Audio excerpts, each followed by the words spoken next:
Here's 3 things you need to know when designing corrective exercise programs to ensure that your programs prove ultimately successful.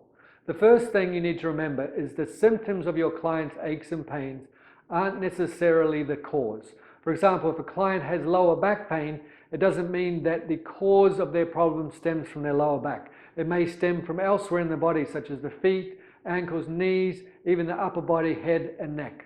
For example, if your head's forward of optimal alignment, it doubles the effective weight of the head to the rest of the body. So if your head moves forward, the rest of your body has to move out of alignment and compensate to keep your head balanced and you from falling forward onto your face. Another thing you need to remember is about unconscious habits and environmental stresses adding additional stress and problems to the body.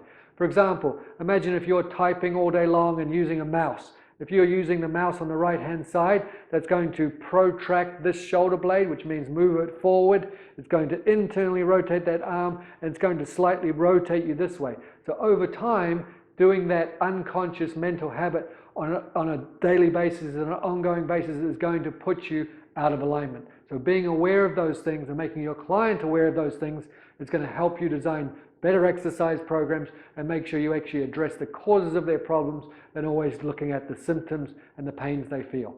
The last thing you need to remember is mental stress can cause and exacerbate aches and pains.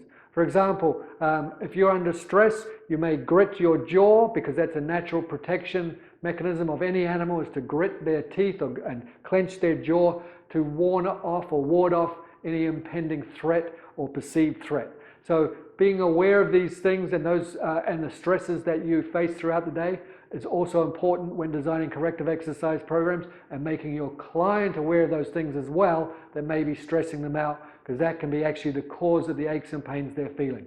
So just to recap, when designing corrective exercise programs, make sure that you are aware that symptoms don't always equal the cause, being aware of those unconscious habits or environmental stresses that may be causing or contributing to your client's aches and pains, and be aware that mental stress can add insult to injury and exacerbate underlying aches and pain.